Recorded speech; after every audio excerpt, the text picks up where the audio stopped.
What is the most valuable part about budgeting? Hi, and welcome back. I'm Kamika, and this is Well Balanced Wallet, where I help you create healthy money habits and live a life that you love on your current budget. Today's video is going to be a Q&A. Last week, I posted on social media and asked you guys to ask me questions about personal finance that you would like me to answer. So let's jump right in. I'm gonna be reading the questions off of my phone. So the first question is, I'm trying to get a month ahead on my income. Is it best to only have expenses or the whole month's salary instead? This is a great question. So my husband and I do live on last month's income, and what we like to do is add up everything that it would take for us to live for 1 month, and that's the amount of money that we save to be 1 month ahead. So that number for us is $3,500.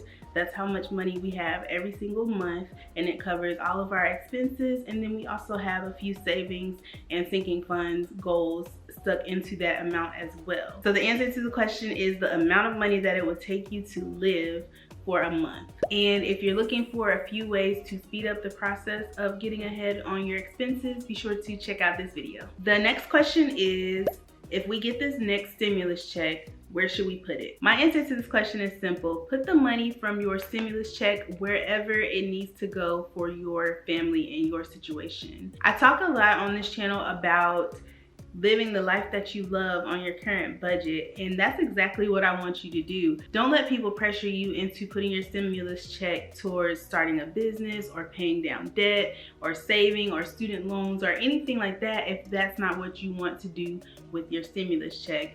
This is money that is supposed to help you out and at the same time stimulate the economy. So whatever makes sense for your family, that's what you're supposed to do with your stimulus check. And don't let anybody make you feel bad about the choice that you make. The next question is from my Instagram, and it says, what is the most valuable part about budgeting in your eyes? And I love this question. I think budgets are personal, and I think they're flexible, and I think they provide a certain level of security to your finances. The most valuable part of a budget to me is the financial awareness. So regardless of whether you make enough money or not, if you use a budget, you know exactly how much money you have to go towards your expenses. That way, you know that your expenses are covered if you have enough money. And then if you don't have enough money, you're aware of that as well. That way you can go out and get a side hustle, or you can sell some things in your house, or whatever it is that you need to do to make up the difference. Budgets just bring that awareness, and they make sure that you are on top of your finances, make sure that you are keeping up with where your money is going. And I actually had a situation last month where there was a check that was written from my checking account for $120. And when I went in to do my budget, I saw the $120 that came out of my checking account, and I tried to match it up with all of the expenses that I had tracked in my budget, and I couldn't find it anywhere.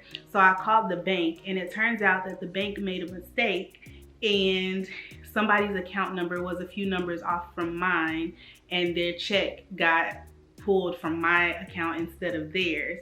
So had I not had a budget, I wouldn't have known that $120 was missing from my checking account. So the most valuable part for me is financial awareness. The next question comes from Facebook, and it says, hi, new here. Used YNAB a while back, but switched to EveryDollar, and now I'm back. Curious if everyone here got a month ahead while in debt or after paying off all of their debt. So I'm going to answer this question from a personal standpoint. So the answer for me is I got a month ahead before I even started my debt-free journey, right at the very beginning of it. The first reason is because I was using YNAB, and they have 4 rules that they like you to follow for their program, and one of those rules is to live on last month's income.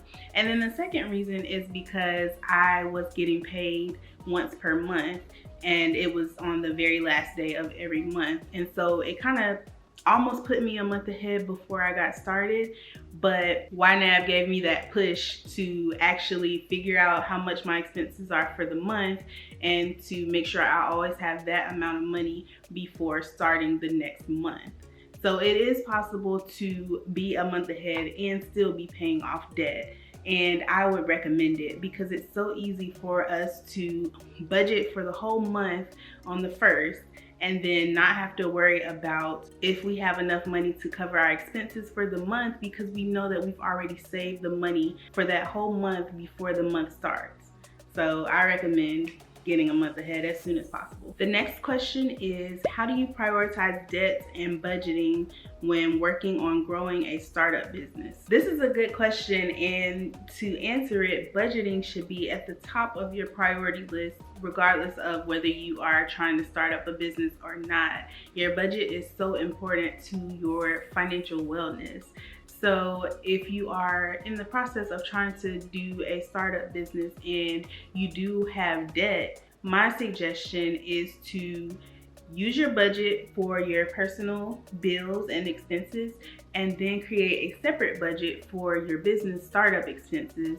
And if any way possible, try to get a side hustle or another form of income to fund your startup business so that you don't go into more debt while you're trying to start something that you're passionate about. I enjoy blogging and recording these videos, but it does take money. I have to have a host for my website. I have to purchase my domain every year.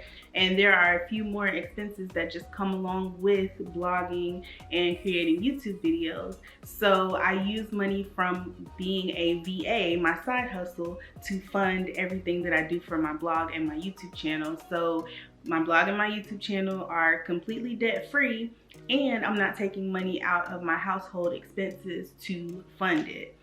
Now, I know this can't be the case for everyone, but when thinking about a priority list for paying down debt and creating a startup, make sure your budget is at the top, and make sure that you don't overextend yourself trying to do too many things at once. You want to get your budget together, work on paying down your debt, and work on starting your business with as little debt as possible. The next question is, I'm deciding whether to rent or buy. What do you think are key factors? So if you're new here, my husband and I just bought a house in May. So we bought a house at pretty much the beginning of the pandemic. And there are a few things that we took into consideration when making this decision. So in 2019, we made a goal that we were going to purchase a house in 2020. We didn't anticipate the pandemic starting or anything like that, but we did take that into consideration when we were making our decision to purchase a house. So to answer the question, you want to make a pros and cons list. So there are pros and cons with each decision. So there are a few good reasons to continue to rent. You're able to save your money and you don't have to pay for costly repairs and maintenance. On the other hand, purchasing a house gives you the freedom to do whatever it is that you want to do with the property, and your money is actually building equity and going into something that you will eventually own. The bad part about purchasing a house is you are responsible for all maintenance and repairs, and it comes along with property taxes and different fees like that. So the factors that you need to look for are going to be personal. Do you have the money to put a down payment? Are you prepared to pay a PMI, which is private mortgage insurance, if you don't have 20% to put down? Do you have money to pay for a new roof or pipes that burst? Those are just a few things to look out for when deciding whether to rent or to buy, but make sure you take everything into consideration before you make a decision. And the last question is, what app do you use to keep track of sinking funds in an account instead of opening several savings accounts? Bonus if the app is free. So my answer to this is I use YNAB. YNAB is so helpful for sinking funds and different things like that because you can have as many categories in your budget as you want, and those categories can stand for anything that makes sense for you. So you can create as many sinking funds as you want, as many expenses, any special categories that you want. And the best part is you keep your money in your regular checking account and just make sure that you consult your budget before you make any purchases. So YNAB is not free. but you can get a free 34-day trial to try it out. And if you like it, then you can move into a paid plan. As far as free options, you can use cash envelopes to save your cash. But if you're not comfortable saving cash, I think there is a free app called Good Budgets. And if it is, I'll put it on the screen so you can see it. But I think there's a free app called Good Budgets that allows you to have different categories. And another option would be to open a checking account at a bank like Ally that allows you to have different buckets within your account. That way you can name each of those buckets what your sinking funds are, and then you can have your money still in one account. So that is going to wrap up this Q&A. If you made it all the way to the end, be sure to drop this emoji in the comments and let me know what questions you have for our next Q&A. This was really fun, and I think I can do at least one per month or one every 2 months, depending on how many questions I get. So be sure to leave your questions below. That's all for this video, so be sure to give it a like, subscribe, and click the link on your screen right now for more Well Balanced Wallet content. See you there.